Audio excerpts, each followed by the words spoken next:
Hello guys, welcome back to my YouTube channel EN learners. I hope आप सब अच्छे होंगे। तो चलिए गाइज, आज की क्लास को स्टार्ट करते हैं। तो ये आज की फर्स्ट क्लास होने वाली है। जो भी स्टूडेंट सीटेट की तैयारी करना चाहते हैं तो इस क्लास को जरूर देखें। इससे आपके एग्जाम में बहुत ज़्यादा आपको हेल्प मिलने वाली है। ये आपके कोर्स की फर्स्ट क्लास है जिसे हम बिल्कुल बेसिक से स्टार्ट करेंगे। आपका जीरो से लेकर हम एडवांस तक जाएंगे।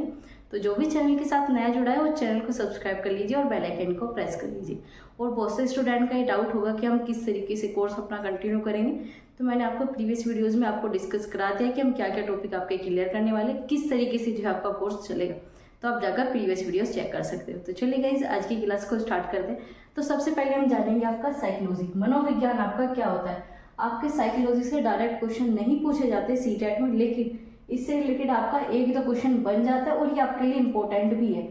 जैसे कि बताएं, हम बिल्कुल जीरो से स्टार्ट करेंगे तो आपको ये बिल्कुल जीरो से ही है। हम सबसे पहले आपके मनोविज्ञान को बहुत अच्छे से समझेंगे। इसके बाद जो हम आपका सीडी मतलब आपका बाल विकास जो है स्टार्ट करने वाले हैं। तो चलिए स्टार्ट करते हैं। सबसे पहला है आपका व्हाट इज साइकोलॉजी। साइकोलॉजी क्या है? साइकोलॉजी आपका study mental process and experience and behaviour in different context. आपका साइकोलॉजी में तीन आपको पॉइंट देखने को मिलेंगे। सबसे फर्स्ट है आपका मेंटल प्रोसेस, मानसिक प्रक्रिया है। इसके बाद है आपका एक्सपीरियंस, एक्सपीरियंस क्या हो गया? आपका अनुभव। इसके बाद है आपका बिहेवियर, जो कि है आपका व्यवहार। ठीक है, तो आपको इनमें ये तीन इंपॉर्टेंट चीजें देखने को मिलेगी। तीनों ही मिलकर क्या बनता है? आपका मनोविज्ञान। तो आपकी मानसिक प्रक्रियाएं क्या होती है? आपकी मेंटल प्रोसेस क्या होता है?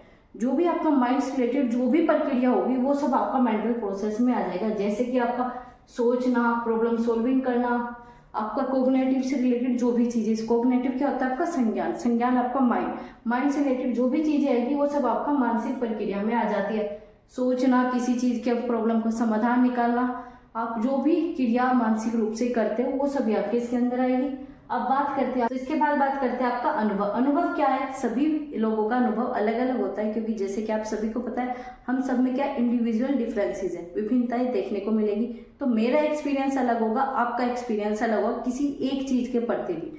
बेशक आपकी वस्तु कोई एक ही हो, लेकिन दोनों का एक्सपीरियंस अलग होगा। क्यों? क्योंकि हमारे अंदर बहुत सारी विभिन्नताएं देखने को मिलती है। तो इसी प्रकार से जो आपका एक्सपीरियंस होता है ये क्या होता है? आपका सब्जेक्टिव होता है। सब्जेक्टिव किस तो आपका सब्जेक्टिव किस प्रकार से होगा? आप जो किसी चीज के प्रति जो आपका अनुभव हो वो अलग होगा, मेरा अनुभव अलग होगा। मैं अपने अलग तरीके से प्रेजेंट करूंगा, आप अपने अलग तरीके से।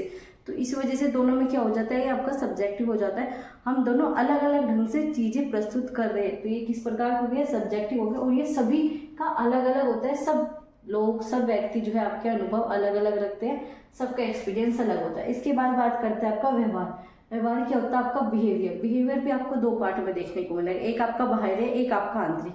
बाहरी आंतरिक, बाहरी आंतरिक ये किस प्रकार से होता है? ये आपका दो पार्ट में डिवाइड क्यों किया गया? एक तो होता है आपका बाहरी है, जैसे कि आप कोई चीजें देख रहे हो वो आपको इफेक्ट कर रही है। आप ये सोचोगे जैसे कि ये बता रहे हैं तो मुझे भी इसी तरीके से चीजें सीखनी है, मैं भी फिर आगे जाकर यही काम करूंगा। तो ये क्या हो गया? बाहरी रूप से इफेक्ट हो रही है। अब आंतरिक बिहेवियर क्या होता है? जैसे कि आपके फादर हो गए, आपके फादर की कोई क्वालिटी आपके में देखने को मिलेगी, ठीक है, और वो आपके अंदर आ गई, तो वो आपने सीखी नहीं है, वो आपके अंदर ऑटोमेटिक थी, वो आपके व्यवहार में पहले से ही थी, वो आपके जीन्स में समाई थी। तो इसी वजह से क्या होता है? व्यवहार दो प्रकार का, एक आपका बाहर से आप सीखते हो, दूसरा होता है आपका आंतरिक, जो कि आपके जीन्स, आपके हेरिडिटी से मिलते हैं। तो इस प्रकार से आपका बिहेवियर दो पार्ट में होता है, बाहर से भी सीखते हो आप, आंतरिक रूप से। तो ये सारी चीजें मिलाकर आपका क्या बन जाता है? साइकोलॉजी। साइकोलॉजी यही चीज है कि उसमें मानसिक प्रक्रियाएं भी आपको देखने को मिलेगी, अनुभव भी सबका अलग अलग, और व्यवहार का अध्ययन ही करेंगे, वो क्या होता है? आपका मनोविज्ञान। अब सीधा चलिए इसके बाद बात करते हैं आपका साइकोलॉजी का मीनिंग। साइकोलॉजी जो है आपका ग्रीक शब्द से मिलकर बना है, जो कि आपका 1590 में आया था। किसके द्वारा? रेडोल्फ आपका गोकल के द्वारा जो है आपका ये दिया गया था। ये आपका ग्रीक शब्द से बना है। ग्रीक शब्द भी आपके दो यूज हुए इसमें, आपका एक साइको, एक आपका लोगोस। तो इसका मतलब क्या होता है? साइको का मतलब होता है आपका मन, आत्मा, व्यवहार। ये आपके अलग अलग शिक्षार्थियों में अलग अलग आपका मीनिंग दिया गया, लेकिन जो इसका सबसे पुराना मीनिंग था वो था आपका आत्मा का विज्ञान। इसके बाद आपका साइकोलॉजी को कहने लगे मन का विज्ञान। फिर इसके बाद जो आपका कहा जाने लगा, ये कहा जाने लगा व्यवहार का विज्ञान। जो प्रेजेंट टाइम में आपका ये व्यवहार का विज्ञान ही कहा जाता है। लेकिन ये जो आपका यूज किया था ये आपका 1590 में किया गया था। ये आपको याद रखना होगा, पूछ लिया जाता है कि ग्रीक शब्द का जो आपका ये साइकोलॉजी आपका दिया किसने था, तो इससे आपका एक दो क्वेश्चन बन जाता है। तो चलिए अब बात करते हैं आपका साइकोलॉजी, और आपका दूसरी तरफ है आपका फिलोसफी। ये दोनों अलग अलग चीजें या फिर आपका एक ही विज्ञान है, इसमें भी बच्चों को कंफ्यूजन रहता है। तो सबसे पहले जो आया था वो आया था आपका दर्शन शास्त्र।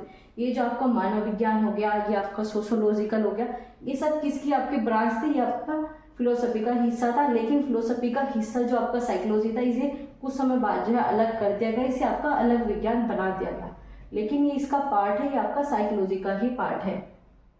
तो ये आपका किसका पार्ट है, ये आपका फिलोसफी का ही पार्ट है। दर्शन शास्त्र का हिस्सा ही आपका मनोविज्ञान था, लेकिन इसे आपका अलग विज्ञान घोषित कर दिया गया। अब आपका साइकोलॉजी अलग है और आपका दर्शन शास्त्र अलग है, ठीक है। लेकिन पहले ये इसी का हिस्सा था। ये चीज़ आपको याद रखनी है। आप बहुत से बच्चों के मन में डाउट आता है कि मनोविज्ञान के फादर कौन है, जनक कौन है। तो मनोविज्ञान के जो आपके जनक है वो है आपके विल्हेम वुंट। ये वाला क्वेश्चन आपका पूछा जा चुका है आपका यूपी टेट वगैरह में भी, तो ये आपका सीटेट में भी आ सकता है। तो आपको ये चीज़ें याद रखनी होगी। मनोविज्ञान का जनक आपका विल्हेम वुंट को कहा जाता है। अब बात करते हैं कि आधुनिक मनोविज्ञान का जनक किसे कहा जाता है। आपका आधुनिक विज्ञान का जनक जो है आपका विलियम जेम्स। आपको ये दोनों चीजें याद रखनी है कि जनक किसे कहा जाता है और आपका आधुनिक मनोविज्ञान का जनक कौन सा है। तो ये आपको दोनों ही मैंने बता दिए। एक आपका विल्हेम वुंट है, लेकिन जो आपका आधुनिक मनोविज्ञान है वो है आपके विलियम जेम्स। ये चीज आपको याद रखनी है। आप बात करते हैं मनोविज्ञान को हम डिटेल में समझेंगे, जो कि आपके वॉटसन ने बताया। वॉटसन ने क्या बताया, मनोविज्ञान व्यवहार का शुद्ध विज्ञान है। शुद्ध मनोविज्ञान व्यवहार का शुद्ध विज्ञान कैसे, इसका सबसे अच्छा एग्जाम्पल आपकी एक फिल्म का मैं आपको दूंगी, जिससे आपको बिल्कुल आप रिलेट कर पाओगे कि हाँ ये चीज़ ऐसी क्यों है। आपने भूल भुलैया फिल्म देखी होगी, उसमें जो आपकी हीरोइन थी, जो मेन थी, उसका क्या था, उसमें आपके व्यवहार को ऑब्जर्व करते थे। जो आपके अक्षय कुमार थे वो आपके व्यवहार को ऑब्जर्व करते थे। उसी के अकॉर्डिंग उन्होंने देखा कि पहले वो किस प्रकार से बचपन में उनका सब चीज़ें जो है उन्होंने स्टडी की, तो उन्होंने क्या उसके व्यवहार का अध्ययन किया। तो वही क्या था आपका मनोविज्ञान। तो उन्होंने आप पर किस चीज़ का यूज़ किया था, वो आपकी साइकोलॉजी थी, ठीक है। तो मनोविज्ञान व्यवहार का शुद्ध विज्ञान है। इसके बाद आपका स्किनर ने क्या कहा था, आपका कहा था विज्ञान जो है मनोविज्ञान व्यवहार और अनुभव का विज्ञान है। इन्होंने व्यवहार तो इंक्लूड किया, लेकिन इन्होंने आपका एक्सपीरियंस भी इंक्लूड कर दिया। जैसे कि हमने ऊपर पढ़ा कि आपका एक्सपीरियंस भी होता है मनोविज्ञान में, तो आपका यहाँ पर इन्होंने इंक्लूड किया कि आपका अनुभव भी इसमें देखने को मिलता है।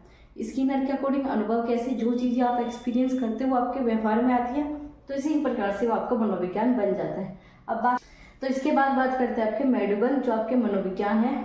इन्होंने बताया आचरण में व्यवहार का यथार्थ विज्ञान है। जो आपके सामने है वो ही आपका विज्ञान है, जो व्यवहार आप सामने देखते हो वही क्या आपका मनोविज्ञान है, ठीक है। तो इस प्रकार से जो है अलग अलग डेफिनेशन ये दी जाती है।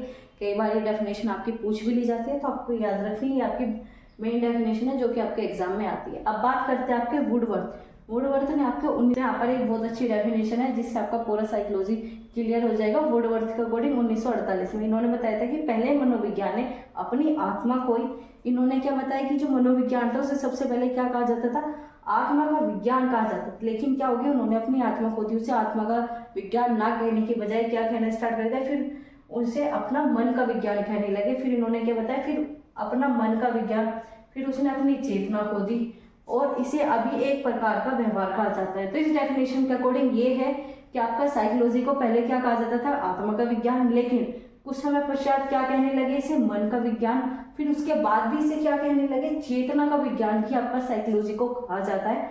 लेकिन जो प्रेजेंट टाइम में वो क्या बचा हुआ आपका व्यवहार। अब साइकोलॉजी को किस चीज से रिलेट करते हैं, आपके व्यवहार से। आप क्या चीजें करते हो, किस तरीके से करते हो, आपका व्यवहार क्या है, वो सारी चीजें जो आपकी साइकोलॉजी में आ जाती है। तो इन्होंने इस डेफिनेशन में जो इसका पूरा आपकी हिस्ट्री थी वो इन्होंने क्लियर कर दी कि मनोविज्ञान को सबसे पुराना नाम किस नाम से पुकारा जाता था, आत्मा का विज्ञान, फिर उसे मन का विज्ञान, फिर उसके बाद चेतना का विज्ञान, उसके बाद जो आपका इसे व्यवहार का विज्ञान कहा जाता है। और जो आपका आत्मा का विज्ञान है वो सबसे पहले आपका अरस्तु ने कहा था, लेकिन जो आपका मन था वो आपका पेस्टोलॉजी ने कहा था। ये भी आपसे पूछ लिया जाता है कि साइकोलॉजी को आत्मा का विज्ञान किसने कहा, साइकोलॉजी को मन का विज्ञान किसने कहा। तो आपको ये सारी चीजें भी याद रखनी होगी, ये आपके एग्जाम में पूछी जाती है। तो आपको इसका मीनिंग समझ में आया, आपको इसके तीनों पार्ट समझ में आए। इसके बाद हमने इसका मीनिंग समझा, इसके बाद जो हमने डेफिनेशन समझ ली। अब आपके यहाँ पर जनक वगैरह भी आपके क्लियर हो गए होंगे। लेकिन जो आपका साइकोलॉजी है 3 प्रकार पर ये डिवाइड है, 3 प्रकार पर ज्यादा फोर्स करता है। सबसे पहला आपका व्यवहारवाद, जो कि हमने अभी पढ़ा कि व्यवहारवाद आपका साइकोलॉजी से रिलेटेड है। इसके बाद है आपका मनोविश्लेषणवाद, जो कि आपका साइको एनालिसिस है। ये किसके द्वारा दिया गया था, आपका सिगमंड फ्रॉइड के द्वारा दिया गया था। इसे हम डिटेल में जानेंगे कि मनोविश्लेषणात्मक क्या है, उनकी पूरी थ्योरी हम अच्छे से समझेंगे। तो फिलहाल जो है आपका मनोविश्लेषणवाद हो गया। और जो आपका तीसरा किस चीज पर है, ये आपका मानवतावाद पर फोकस करता है। ये आपका मूवमेंट के बारे में भी अध्ययन करता है, यही आपका क्या है, मनोविज्ञान है। तो ये तीनों, तो इसके अलावा आपके बहुत सारे स्कूल है साइकोलॉजी के, जिसे हम सबको डिटेल में डिस्कस करेंगे। तो ये तो था आपका पूरा बेसिक सा, साइकोलॉजी क्या है, मीनिंग क्या है। तो ये सारी चीज़ें जो है आपको समझ में आई होगी। किसी भी प्रकार का कोई डाउट है, कन्फ्यूजन है, आप मुझे कमेंट बॉक्स में बता सकते हो। अगली वीडियो में आपके सारे डाउट, सारे कन्फ्यूजन जो है क्लियर कर दिए जाएंगे। तो गाइज आज की वीडियो की आपकी साइकोलॉजी क्या है, मीनिंग क्या है, इससे आपका 1-2 क्वेश्चन बन जाता है और आपकी ये बेसिक अंडरस्टैंडिंग होनी जरूरी है। ये आपके सिलेबस में नहीं है लेकिन फिर भी आपके लिए इम्पोर्टेंट है। तो आप इसका अपना नोट्स तैयार करते चलिए। जैसे मैं आपको बता रही हूँ, आपको इसके नोट्स भी बनाने हैं ताकि आप लास्ट टाइम पर इनके रिवीजन कर सको। और रिवीजन आपके एग्जाम के लिए बहुत ज़्यादा जरूरी है, क्योंकि जैसे कि आपने इस बार देखा सीटेट का एग्जाम आपका काफ़ी टफ आया था। तो आपको अपने अच्छे से सारे एग्जाम की आपको तैयारी करनी है, इनके प्रॉपर आपको नोट्स बनाने हैं। तो आप इसका स्क्रीनशॉट भी ले सकते हो और साथ ही साथ आप इसे नोट्स भी बना सकते हो। तो आप सभी इसका स्क्रीनशॉट ले लीजिए, ये आप सभी के लिए इम्पोर्टेंट है। अगली वीडियो में तो चलिए अब जानते हैं आपकी प्रथम मनोवैज्ञानिक प्रयोगशाला आपकी कहाँ पर स्थापित हुई थी। ये आपकी 1869 में लिप्जिंग, जो आपका लिप्जिंग जर्मनी में उपस्थित है, वहाँ पर जो आपकी प्रथम मनोवैज्ञानिक प्रयोगशाला स्थापित की गई थी और ये आपकी पूरी वर्ल्ड की थी। ठीक है, आपको याद रखना है कि विश्व की जो सबसे प्रथम मनोवैज्ञानिक प्रयोगशाला है वो आपकी जर्मनी में है, लिप्जिंग में है, जो कि आपकी 1869 में किसके द्वारा, आपके विलियम वुंड के द्वारा स्थापित की गई थी। आपको याद रखना है कि इसी कारण इन्हें आपका प्रायोगिक मनोविज्ञान का जनक भी कहा जाता है। मनोवैज्ञानिक का जनक भी कहा जाता है, साथ ही साथ आपका प्रायोगिक मनोवैज्ञानिक का जनक भी आपका विलियम वुंड को कहा जाता है। ये तो आपको ये सारी चीजें याद रखनी है, आपका इससे क्वेश्चन बन जाता है। अब बात करते हैं आपके भारत में कब स्थापित हुई थी। आपकी 1916 में आपकी स्थापित हुई थी, वो भी आपकी कलकत्ता में, कलकत्ता विश्वविद्यालय में, जो कि आपके डॉक्टर N.N. सेन गुप्ता के द्वारा स्थापित की गई थी। तो आपको ये भी पूछना है, लेकिन इससे ज्यादा इंपॉर्टेंट आपका ये है प्रथम मनोवैज्ञानिक प्रयोगशाला कहाँ पर स्थापित की गई थी। ठीक है, अब बात करते हैं, आपने मनोवैज्ञानिक तो समझ लिया, लेकिन इस मनोवैज्ञानिक का आप शिक्षा में यूज क्यों करोगे। तो अभी तक आपने पढ़ा मनोविज्ञान क्या था, लेकिन आपको मनोविज्ञान का यूज एजुकेशन में किस प्रकार से करना है, आपको वो आना चाहिए। तो इसकी वजह से हम क्या करते हैं, हम शैक्षिक मनोविज्ञान का यूज करते हैं। शैक्षिक मनोविज्ञान क्या है, आपकी ऐसा व्यवहार, ऐसा परिवर्तन जो आपका मनोविज्ञान में था, लेकिन उसका हम यूज शिक्षा में करेंगे। शिक्षा में बदलाव लाने के लिए, शिक्षा की प्रगति करने के लिए हम यूज करेंगे। उससे क्या कहते हैं, आपका शिक्षा मनोविज्ञान। शिक्षा मनोविज्ञान के आपके जनक किसे कहा जाता है, E.L. थॉर्नडाइक ही आपके शिक्षा मनोविज्ञान कि आपके जनक है। ये चीज आपको याद रखनी है। अब बात करते हैं शिक्षा मनोवैज्ञानिक आपकी है व्यवहार में परिवर्तन करके शिक्षा को प्रभावी बनाना। शैक्षिक मनोविज्ञान यही आपका एजुकेशनल साइकोलॉजी यही है कि हमें क्या करना है, शिक्षा को और ज्यादा प्रभावी बनाना है, हमें व्यवहार में परिवर्तन लाना है, जो भी हम व्यवहार में परिवर्तन लाना चाहते हैं। तो इसमें क्या होता है, जैसे कि आपकी रुचि, ध्यान, समझ, ये सब किसके पार्ट है, आपके मनोविज्ञान के पार्ट है। तो इनका यूज कर हम क्या करना चाहेंगे, हम शिक्षा की बढ़ोतरी करेंगे, प्रगति करेंगे। इसमें हम सिद्धांतों का प्रयोग करके, आपके सारे सिद्धांत व्यवहार पर आधारित है, तो हम उस व्यवहार के अकॉर्डिंग देखेंगे। अगर बच्चा इस प्रकार से चीजें सीख पा रहा है, अपने व्यवहार में बदलाव कर रहा है, हम इस तरीके से मेथड अलग अलग यूज करेंगे, जो कि आपके सिद्धांत थे। उन सिद्धांतों का प्रयोग करके हम शैक्षिक मनोविज्ञान, हम शिक्षा में प्रभाव लाएंगे, वो ही आपका शैक्षिक मनोविज्ञान। तो आपका शैक्षिक मनोविज्ञान क्लियर हो गया कि शिक्षा को प्रभावी बनाने के लिए मनोविज्ञान का यूज करना ही आपका शैक्षिक मनोविज्ञान। ठीक है, अब बात करते हैं आपकी विद्या। विद्या से क्वेश्चन पूछा जाता है, या जितनी विद्या लिखी है आपको इनका एटलीस्ट मीनिंग क्लियर होना चाहिए। एक एक आपको विधि का मीनिंग आपको समझ में आना चाहिए कि हाँ, अगर ये आत्मनिरीक्षण लिखा है तो इसका मतलब क्या है, अगर आपका प्रायोगिक लिखा है तो इसका मतलब क्या है। तो ये सारी चीजें जो हम डिस्कस करने वाले हैं। चलिए सबसे पहले देखते हैं आपकी अवलोकन विधि। अवलोकन विधि क्या, आपकी ऑब्जर्व करके हम किसी चीज को देख रहे हैं, हमने देखा इस बच्चे ने इस तरीके का व्यवहार किया, हमने क्या किया, वो ऑब्जर्व किया। फिर हमने देखा कि अगर हम इस तरीके से इस बच्चे को पढ़ाएंगे तब उसका व्यवहार ऑब्जर्व किया, तो हमने उसकी सारी चीजें देखी, तो हमें ये समझ में आ गया कि बच्चा किस प्रकार से व्यवहार कर रहा है। हमने ऑब्जर्व करके, मनोविज्ञान को यूज करके उस बच्चे की हम क्या करेंगे, बढ़ोतरी करेंगे। जो भी वो चीजें सीखना चाहते हैं हम उसे अलग अलग तरीके से सिखाएंगे, क्योंकि हमने उसका व्यवहार ऑब्जर्व कर लिया, हमें पता है बच्चा कहाँ पर अटकेगा, क्या चीजें। तो इसी वजह से जो है आपका अवलोकन विधि क्या होती है, ऑब्जर्व करती है चीजों को, हम कोई चीजें ऑब्जर्व करके सीख रहे हैं। इसके बाद बात करते हैं आपकी, इसमें 4 पार्ट है। आत्मनिरीक्षण। आत्मनिरीक्षण क्या होता है, खुद से, खुद का निरीक्षण करना, स्वयं का अवलोकन करना। जैसे कि आपको कहीं पे कुछ प्रॉब्लम होती है, आपको कोई समस्या है, तो आप क्या करते हो, अगर मेरे इस पेपर में कम नंबर आए तो क्यों नंबर कम आए, तो खुद का अवलोकन करोगे। मैं आपको नहीं बता पाऊंगी कि आपके नंबर कम क्यों आए, लेकिन जब आप ये देखोगे कि हाँ ये क्वेश्चन मेरे यहाँ गलत है, दूसरा क्वेश्चन देखोगे, हाँ मेरा ये चीज़ यहाँ पर गड़बड़ हुई, तो आप क्या करोगे, उसका खुद का एनालाइज कर रहे हो, स्वयं का अवलोकन कर रहे हो, तो वही क्या है आपके अवलोकन में आपके आत्मनिरीक्षण विधि, आत्मनिरीक्षण खुद का निरीक्षण करना कि हम किस प्रकार से चीजें कर पा रहे हैं। ठीक है, इसके बाद करते हैं अंतर्दृष्टि अवलोकन। अवलोकन की विधि में आपका अवलोकन दोबारा से आ जाता है, तो आपकी अंतर्दृष्टि अवलोकन विधि क्या है, यही आपका चीजें ऑब्जर्व करके सीखना। जैसे कि आप कहीं पर जा रहे थे, आपने कोई चीजें देखी, तो आपने वो चीजें समझ ली, आपने ऑब्जर्व की, फिर उसे आपने अपने किसी भी काम में यूज किया, तो वो क्या हो गई आपकी अंतर्दृष्टि अवलोकन विधि। अब बात करते हैं आपके प्रयोगी, आपका एक्सपेरिमेंटल विधि क्या है, एक्सपेरिमेंटल मेथड। आप ये देखोगे, हाँ ये कोई समस्या है, आपने सबसे पहले समस्या ढूंढोगे, फिर ये देखोगे इसका सोल्यूशन किस प्रकार से देख सकते हो, फिर आपकी हाइपोथेसिस बनती है, तो आपकी पूरी एक तरीके से रिसर्च होती है। तो आपकी प्रयोगिक विधि क्या है, आपके एक्सपेरिमेंट करना, रिसर्च करना, पूरे स्टेप वाइज स्टेप के, हमने कोई समस्या देखी, हम ये प्रॉब्लम है, तो ही तो आप उसका सोल्यूशन निकालोगे, तो वही क्या है आपकी प्रयोगिक विधि। अब बात करते हैं क्षेत्र अध्ययन। क्षेत्र अध्ययन शिक्षा में किस प्रकार से, जैसे कि बच्चे को आप ट्रिप पर लेकर जा रहे हो, आप बच्चे को ताजमहल दिखाने लेकर गए, तो बच्चा क्या करेगा, ताजमहल देखेगा, उसने ये सारी चीजें देखी, हाँ ये इस कलर का है, ये यहाँ पर है, ये नदी के किनारे स्थित है, तो उसने वो सब चीजें देखी, आप उसे क्षेत्र भ्रमण पर ले गए, आप उसे क्षेत्र अध्ययन पर ले गए, तो बच्चा क्या करेगा, वहां पर भी चीजें सीखेगा, वो भी आपका क्या एक तरीके के मनोविज्ञान है, वहां पर बच्चे ने बहुत सारी चीजें सीखी, तो वो क्या हो गया आपका क्षेत्र अध्ययन। तो इस प्रकार से आपके अवलोकन, इन 4 प्रकार से आपका अवलोकन कर सकते हैं। तो ये 4 प्रकार की आपकी विधि थी। अब बात करते हैं आपके विवरणात्मक विधि। विवरणात्मक विधि में आपकी और भी विधि थी, लेकिन वो आपके इंपॉर्टेंट नहीं थी। जो आपके इंपॉर्टेंट थी और जो आपके एग्जाम में पूछी जाती है, वो सारी विधि यहाँ पर लिखी गई है। तो आपकी सबसे पहली बात करते हैं व्यक्तिवर्ग विधि, आपकी केस स्टडी। केस स्टडी क्या होती है, जैसे कि मैंने आपको एग्जांपल दिया था भूल भुलैया ने, अक्षय कुमार ने उसके पीछे जाकर, जितना भी उसका बचपन था वहां से जाकर उसके जो आपके प्रेजेंट टाइम तक उसने वो सारी चीजें की, ऑब्जर्व की, उसकी पूरी उसने स्टडी की, वो क्या थी, उसकी केस स्टडी थी, वो आपकी केस स्टडी थी। इसी वजह से क्या कहा जाता है, किसी व्यक्ति की, किसी एक ही, इसमें आपका एक ही पर्सन लिया जाएगा, उसका पूरी उसकी लाइफ का, या जहाँ से उसकी समस्या उत्पन्न हुई वहां से लेकर और जहां तक समस्या चल रही है उस चीज का अवलोकन करना, उस चीज की पूरी स्टडी करना, वो क्या है आपकी केस स्टडी, व्यक्ति वर्ग विधि। इसमें किसी एक व्यक्ति की पूरी स्टडी करोगे आप। तो भूल भुलैया इसका सबसे बेस्ट एग्जांपल है, जो वहां पर उस हीरोइन की जो स्टडी अक्षय कुमार ने की थी, वो क्या थी आपकी केस स्टडी, आपको याद रखनी है। अब बात करते हैं आपकी सर्वे विधि। सर्वे विधि किस टाइप की विधि होती है, जैसे कि आपने देखा होगा आपके घर पर भी बहुत सारे सर्वे आते हैं, जैसे कि वोट वगैरह के भी आते हैं कि आपकी वोट बन गई नहीं बन गई, अगर आपकी बन जाती है तो आप ऊपर साइन कर देते हो कि हाँ इनकी बन गई है, और दूसरे में क्या होता है जिनकी नहीं बनी होती तो वहां पर वो लिख देते हैं कि इनकी वोट बननी जरूरी है, ठीक है, इनकी वोट नहीं बनी। तो इस प्रकार से वो क्या करते हैं, पूरी एक चेकलिस्ट बना लेते हैं, जिससे उन्हें पता लग जाता है कि हाँ इस घर में वोट है, इस घर में वोट नहीं है। तो क्या है, वो आपका एक तरीके का सर्वे है।